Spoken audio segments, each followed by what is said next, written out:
Have you ever daydreamed about residing in a magnificent palace? For example, how about Buckingham Palace? Since it's such a wonderful location, we don't see why not. This opulent home may be rather ancient and enormous, but it's located in a convenient area that's accessible to both schools and stores. In addition to that, it conceals a great deal of intriguing secrets. When you become familiar with them, you will have a better idea of what it might be like to live there. Hello and welcome back to our channel, Curious Media. Let's have a look at some of the secrets that the Buckingham Palace is hiding from strangers. But before we begin though, make sure you give this video a big thumbs up and share it with your friends as well. That said, let's begin. Number 7, ATM in the basement. Sometimes you have a pressing need for cash, so you head to the bank or begin searching for an ATM in the area. If on the other hand, you're a member of the royal family, you don't have to worry about any of that difficulty. You only need to travel to the basement of Buckingham Palace in order to use the automated teller machine that is located there. What a good place. Number 6, moving chandeliers. The employees at Buckingham Palace faced a significant obstacle in the days before electricity when they attempted to clean all of the enormous chandeliers in the palace. They were forced to dangle precariously from ladders in order to get to them. But now everything is much simpler. Thanks to technology, chandeliers can be lowered to a height that is controllable by merely pressing a button on the remote control. This makes it much easier to clean the chandeliers. Number 5, a fully equipped doctor's office.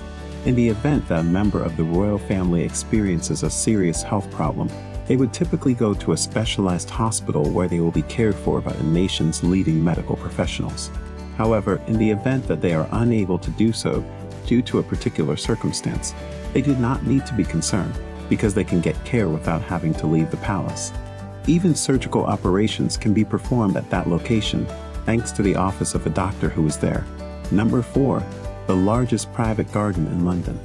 The length of the palace garden, which is 39 acres, is equivalent to 30 football fields, so you can get a notion of its vastness from that.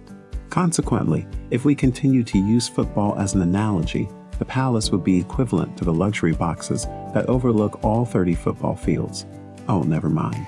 The garden is composed of 3 primary sections: Harrison's, which contains the expansive lawn; a rose garden, in which you can find a famous 15-foot Waterloo vase and see 25 different varieties of the flower that is the national symbol of England; and the yard, which is an area with less meticulously maintained landscape design. Number 3, spooky neighbor. It would appear that every structure that is over 100 years old must be home to at least one ghost. The same principle applies to the palace. Before being converted into a palace, the structure that currently serves as the royal house was a religious retreat. Some people think that this is the reason why the place is said to be haunted by the spirit of a monk who used to reside in the monastery when it was still in operation. Do you believe that may possibly be true? Share your thoughts in the comments. Number 2, Labyrinthe of secret tunnels. There was a time when rumors circulated that Buckingham Palace and the London Underground were connected via a hidden tunnel. There are tunnels underneath the royal residence, contrary to the persistent urban legend. It is possible to travel between Buckingham Palace, Clarence House, and the House of Parliament because to an extensive network of underground corridors that connect the 3 buildings.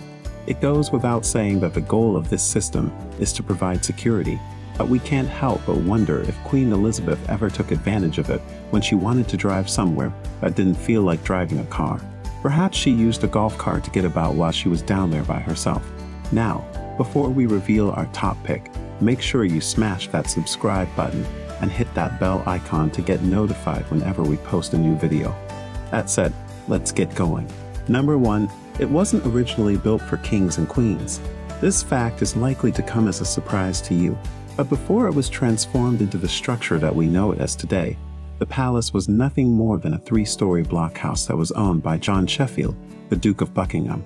In the year 1761, King George III made the decision to purchase the estate for the low price of £21,000. The king immediately began the process of transforming the estate into a magnificent sanctuary for his wife, Queen Charlotte, to enjoy. Nevertheless, Queen Victoria was the first monarch to designate it as their royal residence after purchasing it. After being crowned queen in 1837, she went on to complete the task. For well over a century, Britain's monarchs have made Buckingham Palace their official residence and place of government business. In addition to being the official abode of British monarchs, visitors from all over the world go to the palace to take in a glimpse of British royalty at its finest. So it's a given that such a magnificent palace might hide some secrets to it.